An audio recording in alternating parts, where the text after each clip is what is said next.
અમદાવાદના આઇકોનિક બ્રિજનો કાચ તૂટ્યો. અટલ બ્રિજના પૂર્વ ભાગમાં સાઇડમાં લગાવેલા 3 કાચ તૂટ્યા. કાચ તૂટતા તંત્રએ માત્ર બેરિકેડ લગાવીને સંતોષ માની લીધો. કાચ તૂટ્યાને 48 કલાક જેટલો સમય વીતી ગયો છતાં પણ કામગીરી શરૂ નથી થઈ. આ પહેલા પણ અટલ બ્રિજનો કાચ તૂટવાની ઘટના બની ચૂકી છે. અગાઉ કાચ તૂટવાની ઘટના બની હતી ત્યારે પણ બેરિકેડ જ લગાવાયા હતા.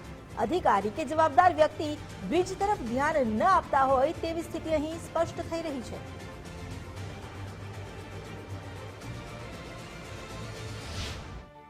અમદાવાદનો અટલ બ્રિજ જે છે કે જેનો ભૂતકાળની અંદર એક વખત કાચ તૂટી ચૂક્યો હતો, ત્યારે ફરી એક વખત અટલ બ્રિજનો કાચ તૂટ્યો છે. ભૂતકાળમાં જ્યારે અટલ બ્રિજનો એક કાચ તૂટ્યો હતો ત્યારે તેની ફરતે નવો કાચ લગાવીને બેરિકેડિંગ જે છે તે લગાવવામાં આવ્યું હતું, પરંતુ હવે ફરી એક વખત અટલ બ્રિજનો આ કાચ જે છે તે તૂટી ચૂક્યો છે.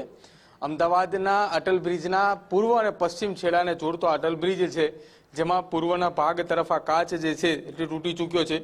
કાચ તૂટ્યા પછી ત્યાં એક આડસ એટલે કે બેરિકેટિંગ મૂકીને સંતોષ માની દેવામાં આવ્યો છે. આ કાચ એટલો મોટો ભાગ કાચનો તૂટી ચૂક્યો છે કે ત્યાંથી કોઈ વ્યક્તિ જે છે તે સીધી નીચે પડી શકે અને સીધી જ સાબરમતી નદીની અંદર તે પડે તે પ્રકારની મોટી જગ્યા છે, તેની અંદર આ કાચ તૂટી ચૂક્યો છે.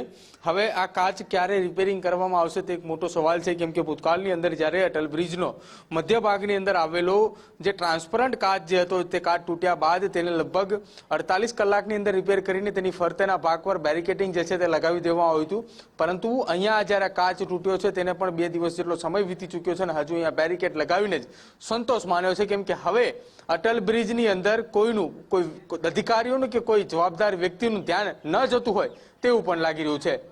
કેમેરા પર્સન વિકી ઠાકોરની સાથે પ્રદીપ કચ્છા, ગુજરાત ફર્સ્ટ, અમદાવાદ.